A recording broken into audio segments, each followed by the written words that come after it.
So I think we will still have more people coming in, but I just thought before I hand over to Martin, I'd do a quick hello and introduction.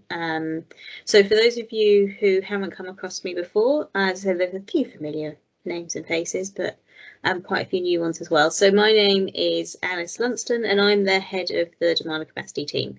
So I am not going to take any credit for this session. This was absolutely organically coming from you guys, really. So Martin incredibly generously said, oh, I've got a model I've been working on that can do something a little bit different if anyone's interested. And by the number of people who've dialed in, people were very much interested. So it's really quite exciting from my point of view. I've been in the Demand and Capacity team since late 2016. And one of the things I'm really passionate about is growing communities of practice. So I've been kind of wanting to grow and build a demand and capacity community of practice since I started. And in the early days, that was a bit tricky because these things take time. So from my point of view, for a session like this to just organically happen is incredibly exciting. So it's quite nice just to have seen it and to see that grow and that interest and people connecting with each other directly. But we've sort of stepped in to give a hand because I think the flip side of it being organically grown and it being this sort of dynamic community of practice where people are connecting with each other is that there's this huge swell of interest for Martin's work, which is fantastic. But Martin does have a very full-time job already. So we just wanted to make sure that people were able to really benefit from what Martin's here to share. And then we're here to help meet any kind of support needs that come out of that so that Martin doesn't become a support service as well as his, as I said, quite substantial full-time job already. So we are incredibly grateful to Martin for generously offering up his model and for his organisation being happy for it to be shared. And we'll be, at the end of this session, Matthew and I will be doing bits of helping with managing the room and the questions, and then we'll also share some resources around support that you can get from us so that we can really benefit from Martin's knowledge but not inundate him with whatever people need in terms of support, but making sure that you do still have support. So I will hand over to Martin in a minute, but Matthew, do you want to say a quick hello as well? Just. Yep. Hi everyone, good morning. Really looking forward to hearing from Martin today. Alice and I've spent some time with Martin recently and really impressed by the work that Martin's undertaken. And I'm sure everybody would be really interested to hear Martin's story today. It's obviously about the tool, but it's about more than just the tool. I think, you know, really take on board the engagement and the relationship building, because that's a bigger part of the success that Martin's had as the tool itself. So yeah, look forward to it, and I hope you'll get a lot from it today. Yeah, thanks Matthew. And yeah, with that I will hand over to Martin and he'll take over the real show. But yeah, I want to say a quick hello first. Over to you, Martin. Thanks, Alice. Thanks, Matthew. Hello, everyone. Slightly overwhelmed by the volume of interest in this, but quite excited as well. I've got a note here that tells me I need to make sure I've let you all know that this is being recorded. So that's that done. Okay. Oh, I need to share my screen, so bear with me just a moment while I organise that.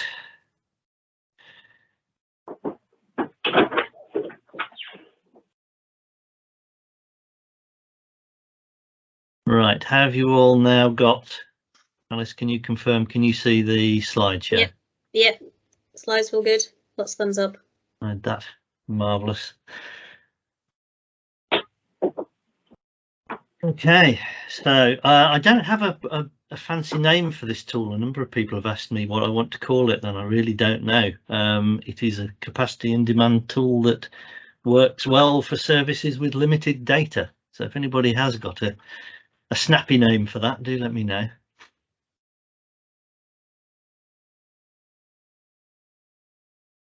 So yes, Alice and Matthew asked me to give a little bit of background to where this came from, as well as just talking you through how it works. I suspect you'll all be familiar with the feeling of having to invent the wheel or reinvent the wheel, and I went through quite a lot of that in sort of 2014, 15, 16. And then in 2018 I was asked to do some work with our children's mental health the CAMS teams on their capacity and demand. And a year or two previously, we'd had an external contractor had come in, and they'd left us to do some capacity and demand work, and they'd left us with a tool that was kind of useful but didn't do everything we needed it to do. And I'll come back to that, but that was kind of my starting point. So I can't claim complete credit for all of the work in this. Some of what I've done is to adopt, adapt and improve. So I'll talk about that. I'll talk about how the tool has evolved and how the language that the tool uses has evolved, because it might not be exactly as you would expect. A little bit about my learning curve when I started to use it, because I have discovered over time that it does more than I expected. It's surprisingly flexible in the ways you can use it. And I suspect if you can describe your service, you can map it into this tool, so it should be fairly broadly applicable. And then we'll have a quick demonstration of the tool itself, then some top tips and some questions. If we can ideally save the questions until the end, so maybe pop them in the chat. And Alice and Matthew have offered to keep an eye on that and pull questions out later on. Okay, so the tool that our external contractor used produced an output in whole time equivalents required for your service. So the input in terms of capacity broke pathways down into broad headings and applied time in hours, I think it was, to each of those stages of the pathway per patient, and then multiplied that up by numbers of referrals to generate an estimated whole time equivalent to meet a year's worth of demand for each of those stages of the pathway, and obviously an overall whole time equivalent figure, which is great as far as it goes. But as soon as we started to use this, and as soon as we started to think about different levels of, changing levels of demand, we started to realize that we needed to know how many band 4s that might equate to, how many band 6s, band 7s. So an overall whole time equivalent figure is useful, but only so far. Nevertheless, this is the other thing the tool did, was convert that whole time equivalent and allowed some time for annual leave and training and productivity. So the part of the tool that did that allowed you to input variables for your staff time. So you'd put in total paid days per whole time equivalent for a year. So essentially 52 times 5 days, and then multiplied by, I think that's 7.5 to convert it into, oh no, that is days, sorry.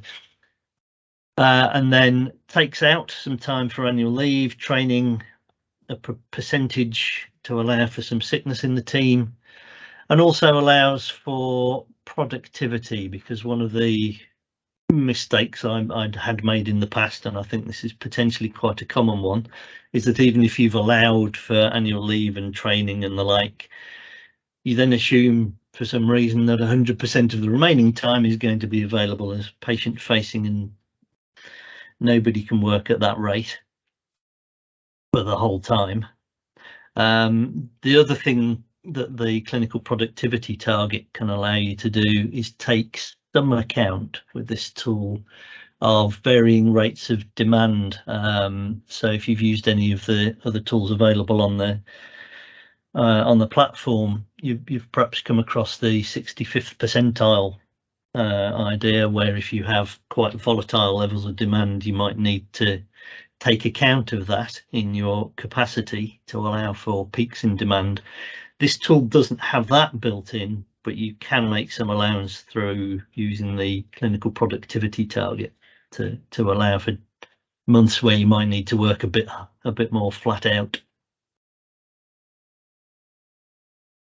And so we come to the bit that I actually added, where I added some value to the tool that had been left behind, which was to look at how we could break down the inputs to be a bit more meaningful. So break down the tasks into a finer level of detail, and then spread those tasks across the different kinds of staff. So the tool allows you to specify in the column headers what kinds of staff you have available working into that team, and then time is input in minutes against each of the tasks that you identify, and then those minutes are divided up between those different staff types on a percentage basis. And there are various different ways of using that functionality, and that turned out to be more flexible than I'd originally expected it would be.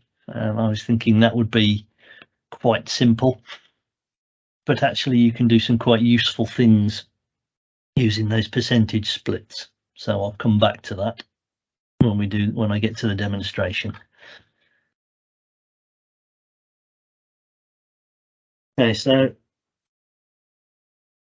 in terms of demand, and that should say demand at the top, not capacity, that is that's input at the level of module. So think of this, my original thinking of this was in terms of the stages of a patient pathway, patient journey.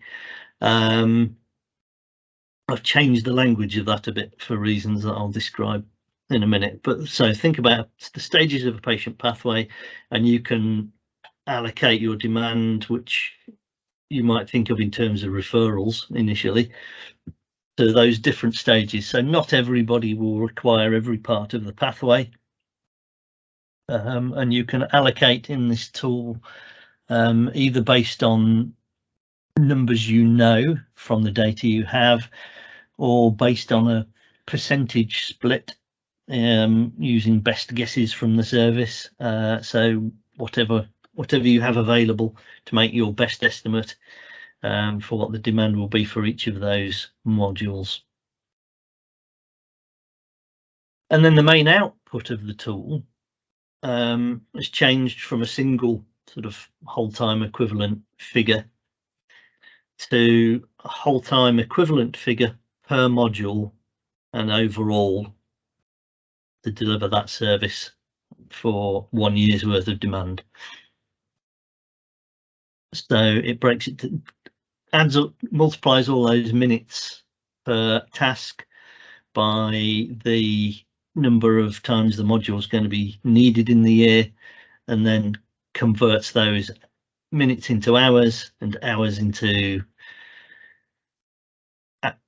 adjusts those hours for productivity and annual leave and sickness, and then converts those hours into whole time equivalents.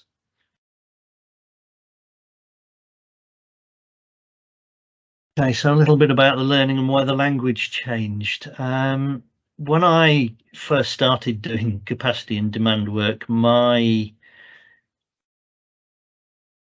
internal mental construct of what a patient pathway was really quite simplistic, and an assumption that everything would be really quite straightforward and linear, and you start off with, you know, maybe a screening, a triage, and then you move on to an assessment, and then you get a course of treatment, and then you'd be discharged.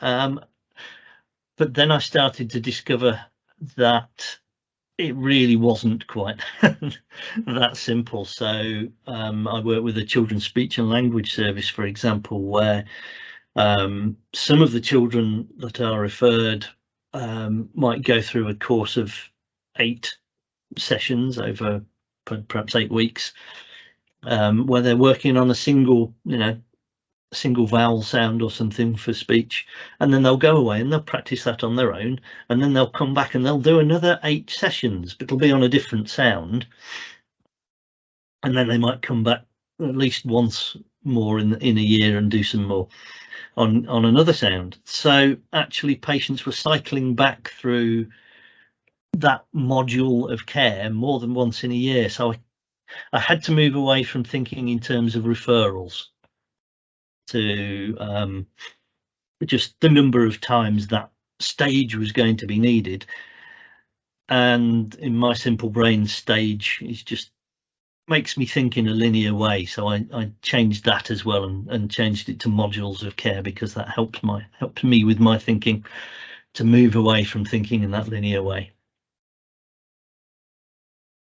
And it became apparent that the tool works really well with quite a minimal data set, and even if you're working with little more than some referral data or some estimates of what referral will be if it's a new service, and you can build quite a detailed picture, even just working with educated guesses from the service about what proportion of patients will need what element.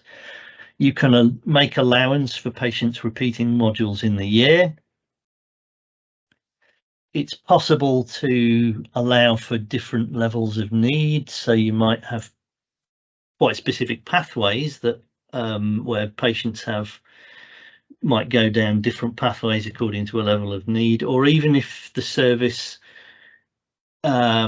really doesn't have quite such structured pathways. So I'm thinking perhaps of some adult LD services, for example, where the input per patient is far more bespoke, but you can, to some degree, allow for that as well. One of my big learning was in terms of long-term caseloads, where patients are on caseload for more than a year, and then they are coming back and getting regular checkups at perhaps predetermined intervals, or however that works for your service. You can allow for that in this tool as well. I think it'll cover potentially most service types and models. I hope. I'd be interested to see how widely it does manage to get used. You can look at recurrent demand, which is mostly what I've been describing so far, but you can also use this tool to look at the capacity you might need to deal with a waiting list backlog. And I would always recommend, well, you have to do 2 versions, one for understanding what your recurrent demand will be, and one for how you're going to deal with the waiting list backlog. And of course you can use it for projecting future capacity needs. If you believe your demand is going to change, and let's face it, it generally grows year on year, then you can add calculations to project changes in demand and what your capacity will need to be to meet that. Okay, so demonstration time.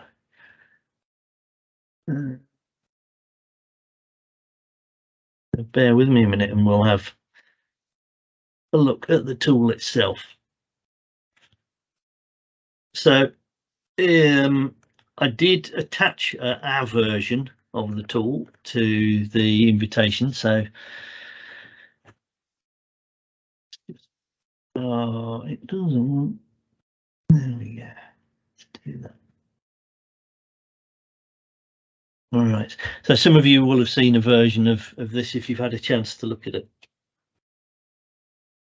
So starting with using the part of the tool that actually maps out your service into modules. So you identify your staff types across the top, and we'll just call that one Martin, and then that. Try and call it Martin, see if it works. No, it's not going to allow me to edit it while I'm presenting it, apparently. That's interesting, isn't it? Okay, but if you input them across the top, and then it'll replicate that all the way through the tool. And so then you define your activity, and I'll switch over to a real example in a minute and show you that.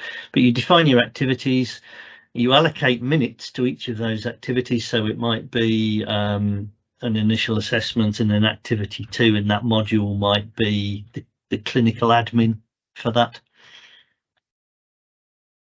Allocate your minutes, and you can then split those minutes. So if half of the referrals are picked up by a band 4 and the other half are picked up by a band 5, for example, then you can split that 60 minutes, or essentially you can split your number of times the module will be used, 50-50 or whatever, 80-20, whatever proportion the service tells you, across those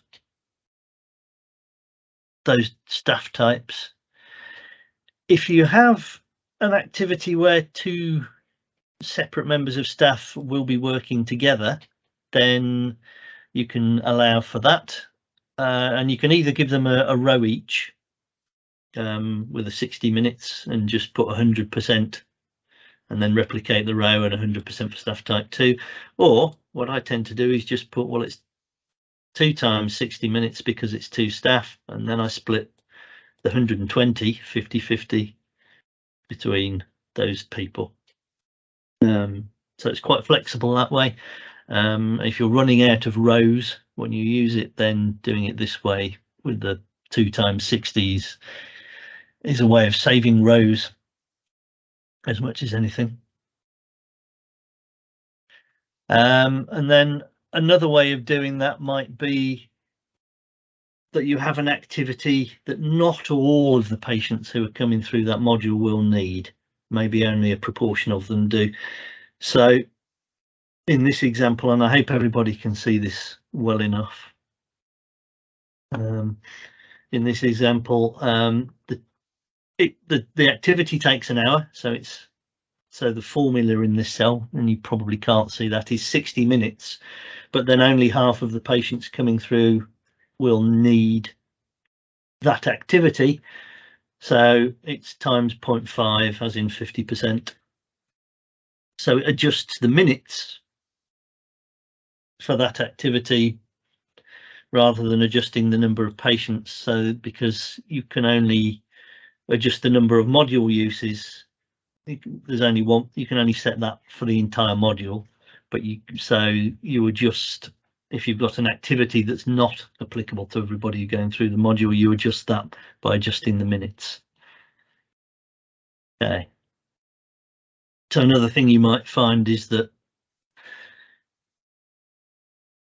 and I certainly found that when the service starts to tell you, yes, but not all patients are the same, some need more than others.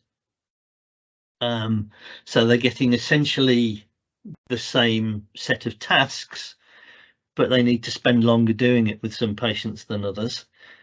You can then split that by replicating the module, but allocating different minutes to those tasks, and perhaps adding in an extra task for those patients perhaps that have greater levels of need. And then that allows you, when you're inputting your demand for those modules, to split the patients between the modules. So nip over to here and show you what I mean by that. So module 2 and module 3 are essentially the same tasks, but with different amounts of time allocated in minutes to those tasks. And then the demand is split. So if the total demand coming in, let's call that referrals for now, is 200 over the year, then that is split 50-50 between module 2 and module 3 for simplicity for the example. and that then calculates your estimated hold time equivalents for your different levels of complexity. And then I discovered that there's another way of using it as well, which is if you have things like MDTs that happen every week and they always last an hour, in this simple example, you can put those in. So you and I tend to replicate the staff types and add them into instead of tasks, because the task is essentially defined by the module name. This is an MDT, and then I'll allocate time in minutes. So staff type 1 goes to all the meetings. Staff type 2 only attends half of the meetings, so it's 60 minutes, but multiplied by 50% of the meetings. What I will say about things like MDTs, if you've done it this way and you're then multiplying that task by the number of weeks, sorry, that module by the number of weeks rather than the number of patients, you can do it. But if you can find a way of allocating MDT time per patient, that's better, because then if you're predicting changes to your level of demand in the future, so you're putting a different number in here, let's say it goes up to 300. Oh, it's not going to let me do it. It will adjust the time per patient for the number of patients requiring to go through an MDT, so it'll tell you need to allocate more time for MDTs rather than that 1 hour a week. But if you're not able to get the service to define that for you, then you can just put it in as an MDT that occurs 52 times a year, or maybe it's not 52, maybe it's 48 because of bank holidays and the like. Okay, let's see if I can come out of that.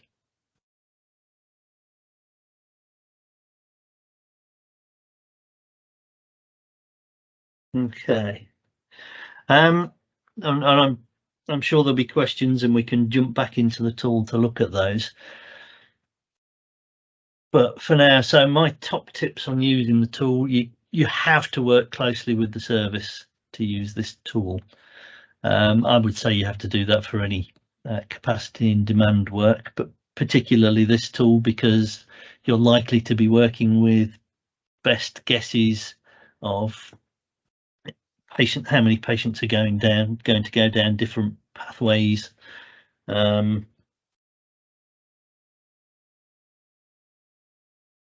the like. And so it takes a number of sessions to do it. Usually I end up doing at least 3 or 4 sort of 2-hour sessions with the service to get this populated for the first run through, and then you might revisit it in later months. One thing I frequently do and like to do with services is and then you just come into the office and said she'd quite like to meet just now with yourself present as well. Sorry, I'm going to see if I can. Whoops. I need to see if I can stop presenting. Bear with me a minute, because I heard a question there. There we go. I'll come back to that. Sorry, somebody had raised a question, but I didn't catch it. Or was that just somebody's microphone was on and there was a background? Everybody's looking blankly at me. I think it might have been someone who just wasn't muted. It didn't feel particularly in context. I don't know if anyone else. Okay, I just caught a voice. I didn't. Yeah, no, fair enough. I was cheerfully chatting away. Okay, so I think what I might do while I've got the screen down is actually jump into a more live model. While Martin's doing that, do feel free to put questions in the chat box. Yes, please do. So if there are any things that as Martin goes through, you go, ooh, I wonder if this is this is your chance. Oh, everybody's on tenterhooks to see what I'm going to show you next, obviously. Okay.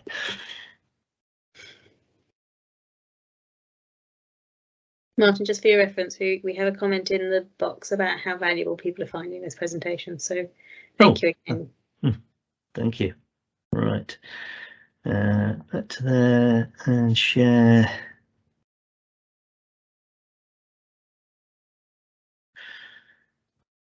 Right. Can you see a spreadsheet now? Yes. Wonderful. Right. So don't know if I'm going to be able to zoom in or anything, so apologies if you're having trouble. Oh, I can a bit. Excellent. Right. Some functions aren't working. Okay, so this is a more live example from a real actual service, just to show you how it's been used. So, and this is speech and language therapy, children's speech and language therapy. Okay, so you can allocate your minutes really at the as granular a level as you like. I did this exercise with an administrative support team recently, and some of those tasks were done in sort of 3 or 7 minutes. They took it down to that level of detail.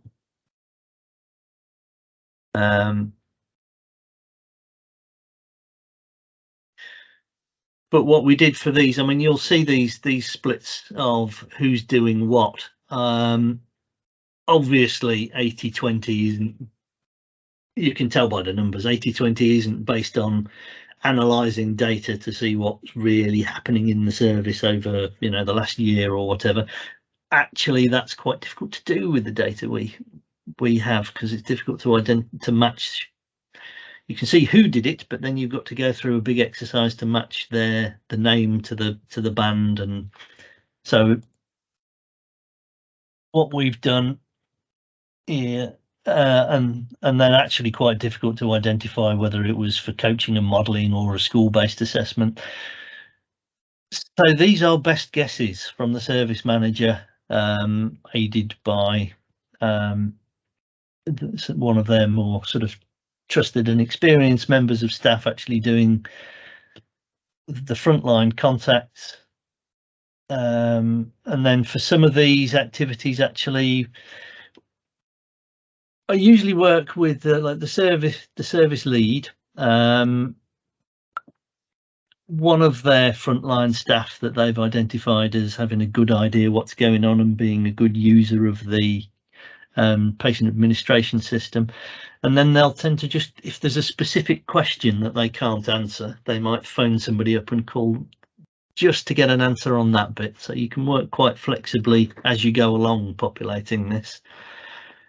Almost always find that there's a lot of learning for the service from populating this tool. It was never designed to be a lean tool, but it quite often promotes a certain amount of lean thinking in terms of, well, should that be done by that person, or is that just the way it is at the moment because we've got vacancies, or for whatever other reason. Okay, so I'm going to come back out of that, I think, and we'll see if we can find the presentation. Okay, yes. Okay, so sealed envelope I wanted to talk about, which is where before we start populating the tool, I ask the service lead, whoever I'm working with, they almost always have a really good idea of what they need if there's a gap. And I'm always working with services that have a waiting list already. So we're looking at a gap in between capacity and demand. They almost always know what they think they need and they have a good idea of that. So what I ask them to do is to make a note of that before we start the process. And then after we've populated the tool, we come back and see how closely we match to their original estimate, and hopefully that works out like a magic trick, and your number is really close to theirs, and if it isn't, it's a really good sense check of whether or not there's something that might need changing in the tool. And again, I think I've said this a few times, you have to work closely with the service. You have to understand the pathways. So some of the questions that you need to ask will prompt them to give you answers sometimes, because they won't always be thinking in terms of, because they know, they won't always think, oh yes, well, patients cycle back through that particular module repeatedly. They'll describe the module to you, but they won't necessarily remember to tell you that it gets used by one patient 5 times a year. And caseload durations. Do patients stay on caseload more than a year? Because if a patient stays on a caseload for 3 years and comes back once a month for 3 years, then you might need to multiply that module by a year's worth of patients multiplied by 3, or you might adjust that to allow for some dropout and multiply it by 2.85 or something. But it allows you to be that flexible, but you do need to remember to take those things into account. If you're going to map present and future state, you have to do those separately, obviously, but it will allow you to do that and then compare them using real or made up demand numbers. And as I've said before, you can use it to generate different versions for recurrent demand, what you expect to come in new through the door every year, and for a separate version for your waiting list backlog. What it will assume is that you're intending to clear that backlog within a year, because the tool works on demand for a year. But obviously, if it's saying you need, an extra 20 staff, and you know that there's no way you're going to be able to recruit an extra 20 staff, then you say, well, okay, we're going to fix the backlog over 2 years, and you halve the number of whole-time equivalents you're recruiting to deal with that backlog. But okay, and my toppest tip: annotate everything. Everything you put into this tool, you need to make notes against why you did it that way, because when you come back to it even a month later, you might struggle to remember. And if capacity and demand is an iterative process, in my experience, because demand changes if nothing else, and so you always need to be able to remember why the tool is set up the way it is. That'll help you with any changes you might need to make to it in the future. Right, and I often say when I'm talking through our models that the notes tab is the most important one, and people often think I'm joking, and I'm really not. No, I would 100% agree with that. So okay. we start to get a few questions in. Right. Is this a good point for those, Martin, or do you want to? Yes, if I can get my computer to play ball, I will. And it's not at the moment, I'm afraid. Let me. So the come out of the. There we go. So the question that's probably had, well, I think has had the most likes on it, so the one that I think people are most interested in is there a way to factor in cancellations and DNAs into the module estimates, or how have you tackled that?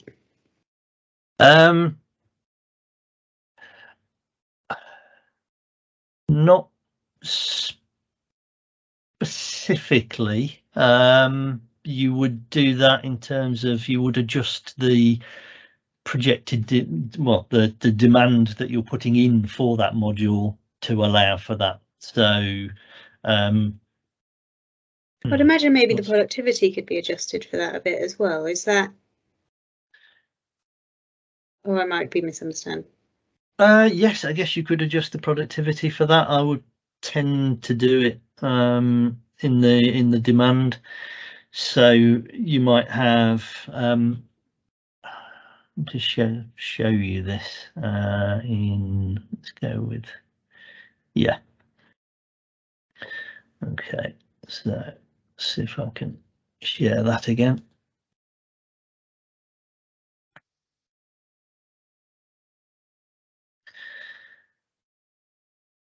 Okay, so when I'm inputting the demand, make that a bit bigger. Oh, not that much bigger.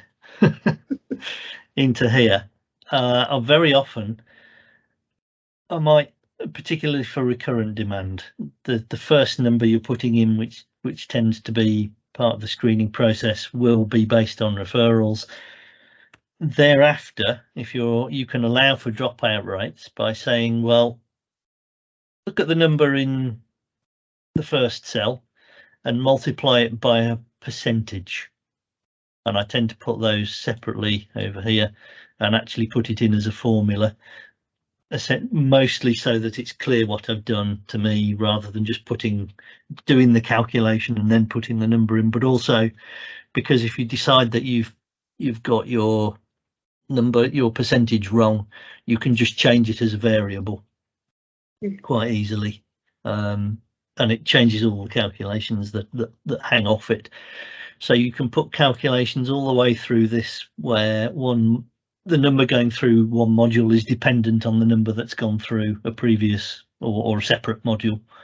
And so I'd probably do it that way. So I might say, well, it's 50% of that, but then also, you might say, well, if you've got a 15% dropout rate, then module 2 is going to see 85% of whatever went through module 1. So I'd probably do it that way. But as you say, you could also do it through productivity. But if you do it at productivity level, then it applies to all of the modules, including module 1, as it were. So even that's for initial screening. Yeah, that makes sense. It depends how you want to do it. We've got we've got quite a few questions, but one that was quite early on and actually jumped out at me because I am interested in these things. I'm always interested in people's different perspectives. How difficult was it to sell the idea of demand and capacity modelling to services? Well, my experience, they're usually they're told that they need to do it, or they have a waiting list, and there's some pressure to deal with that, and so they're looking for help. So I generally don't find it's difficult to get in, because everybody's glad to have some help with it. But that's because I mostly end up working with services that already have a problem. Yeah, fair enough. I'd be interested in other people's opinions and experiences as well, if anyone wants to put it in the chat box. I think that is one that varies quite a lot depending on where you're working in the system and how it's been started. Matthew, were there any questions that jumped out for you?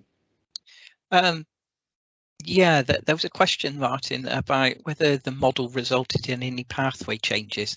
And I know you've used the model with quite a lot of different services, so I don't know if there's maybe an example you want to highlight. I'd be casting my mind back along. Yes, it has. Not generally large ones, but yes, it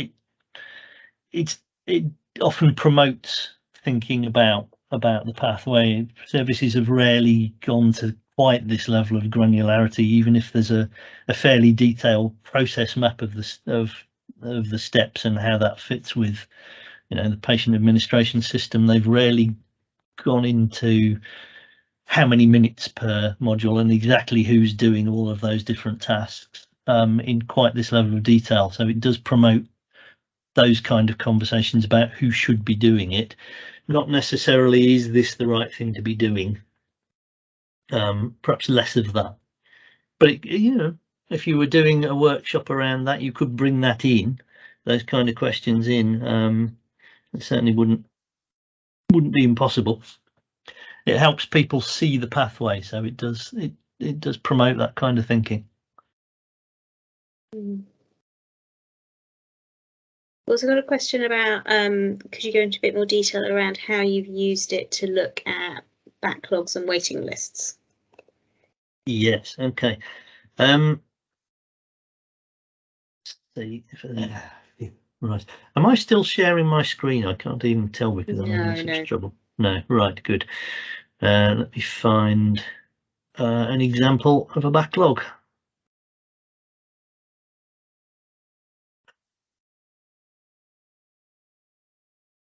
There we go, non-recurrent.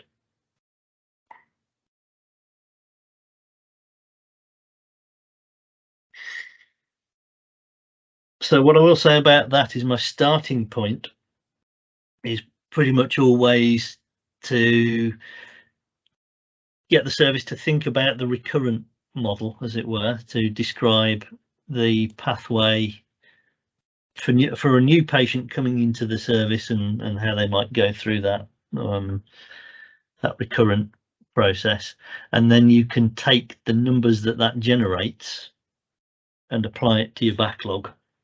Yeah.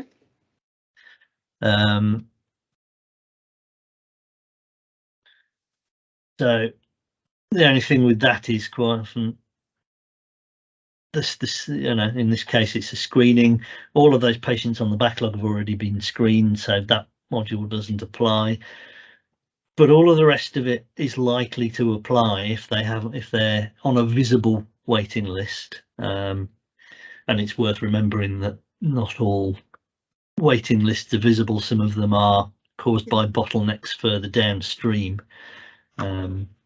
Particularly if you've had a service where loads of effort's been put into dealing with that visible waiting list, so resource has been put into the first stage, but not into realizing that that's just going to create backlogs and bottlenecks further through the system. So you use essentially the same model, but then you can adjust the assumptions either in time by staff type. You might say, well, we won't need to do that particular task for these people. Mostly what it is that certain modules won't be relevant for the backlog, and so you just adjust your demand numbers accordingly. So in effect, so that number there is multiplied by the total number. Is instead of using the number of referrals coming in expected for the year, that becomes what is your total backlog, and then the tool assumes that you're planning to clear that within a year and tells you how much capacity you would need to do that. And then obviously, if you don't think it's going to be feasible to fund or recruit that number of staff, then you're going to have to adjust your assumptions somewhere. And so that has sometimes been, well, we're going to have to do it over 2 years because we only think we can get half as many staff. So there are calculations like that. It's not just about how many staff do you need and can you afford them. It's also about, will you be able to recruit them? Do they exist for you to bring into your service? Absolutely. Yeah, and I think those sort of practical limitations, which are quite outside of modelling, is also really valuable kind of insight into how you've done it. With a few minutes to spare, there are quite a few questions and we're not going to be able to get through them all. I'm very quickly going to just explain where you can get resources around this going forward. Martin, do you want to have a little look in the chat box and see if there are any that you can type answers to while I'm doing this bit, and then we'll come back to questions when I finish, just so that, because I know some people are going to need to leave a little bit earlier than others. Is that all right? So in terms of where do you get this tool? Some of you will have had it sent to you beforehand. So Martin sent a version through that you could look at. We're going to create a section on our Future NHS space, which people can use to download the model, but also this recording. And we're going to be putting in a few other supporting resources as well. Martin, yeah. Just to say, because of the volume of interest, I've done a cleaned up version of it. So I would say go to going download the version that's going to be on the platform rather than using the one that I circulated as an example, because it will be easier to use. And thank you, Martin, because that wasn't what you volunteered for when you first put it on the forum. So very much appreciated. And there's also a bit of a supporting guide, which Mark's also put work into. So there's a range of resources that will be available probably next week, because we'll need to download this video and clean it up a little bit. But there are resources there, so people are able to reference it, download the model. Also, if you have any colleagues who were intending to attend today or only came for part of it, their recording will be there. So there's a kind of a reference guide. So we'll make sure that that's all there. We would say that if you have, and we'll go through the chat afterwards to make sure that we pick up any questions we haven't answered today. And maybe put out an FAQ or something like that as a bit of a guide.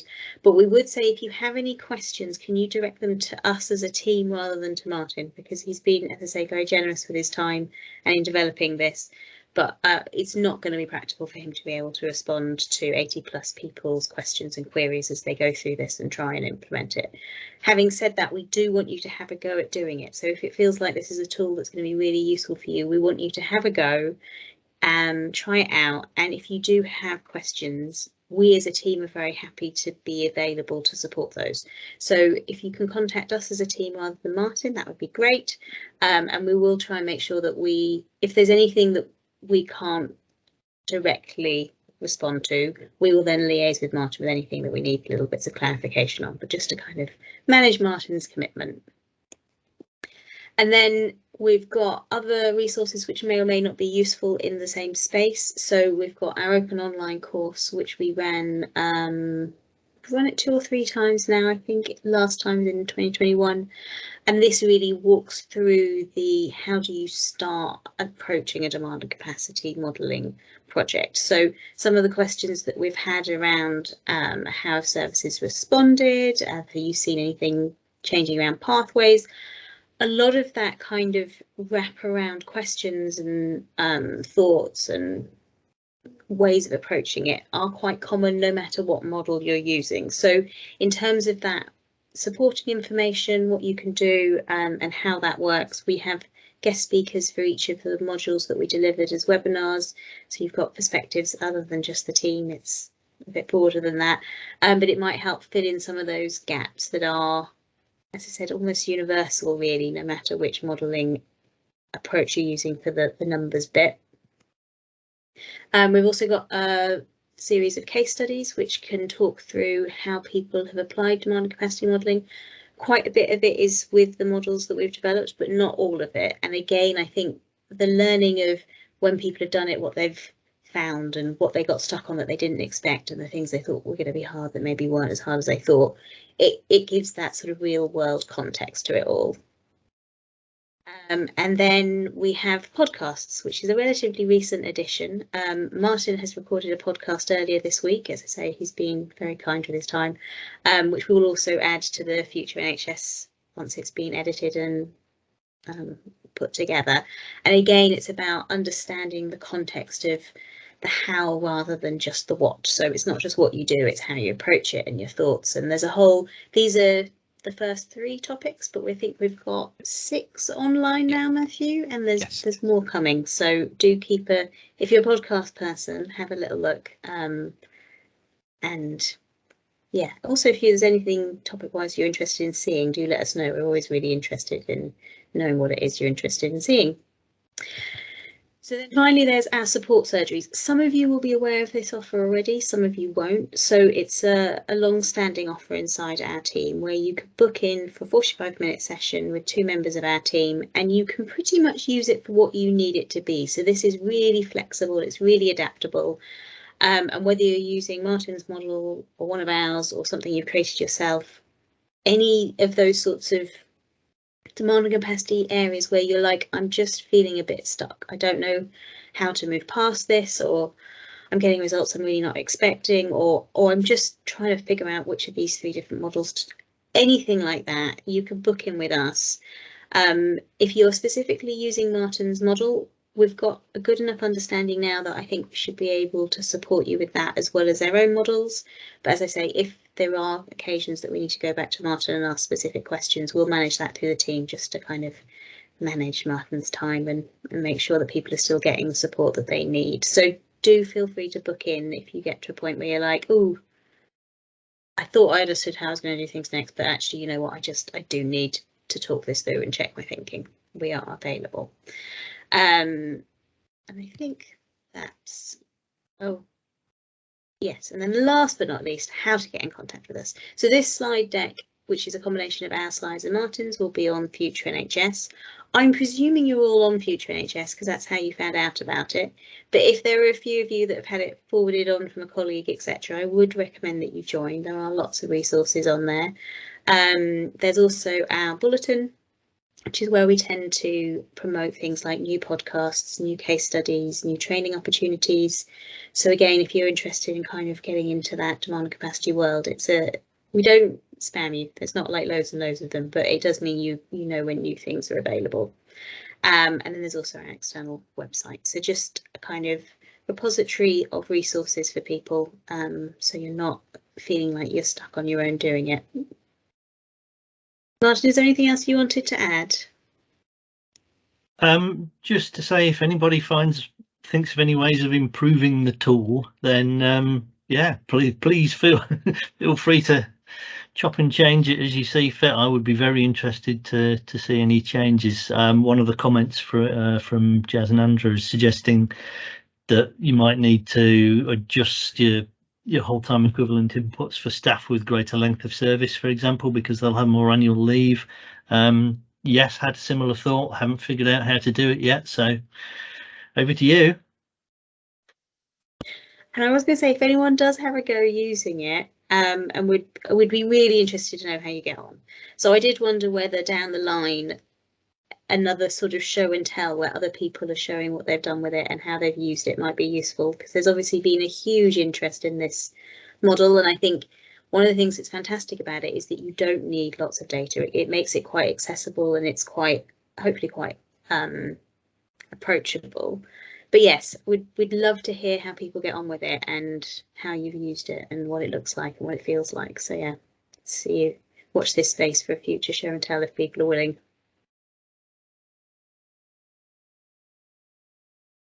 We've got a hand up. Just to say, this has been so useful. I've been to lots of webinars, and I have to say, this has put a real fire in my belly. I was the one that asked about how do we sell the story, because there will be, yes, the open doors and there will be the closed doors. But absolutely, Martin, I'm now calling it the Flint model. I like that. I like the Flint model. Okay. Yes. Thank you for that. And yeah, we've used it to inform business cases. It works. It helps sell the case really well, because you've got some numbers that you can show people that kind of make a sensible story. So it really helps. I'm aware that lots of people will have back-to-back meetings that they're jumping onto. Thank you so much, everyone, for coming. And as I say, from a community of practice point of view, it's very exciting. So don't be strangers. Keep in touch. Let us know how you get on.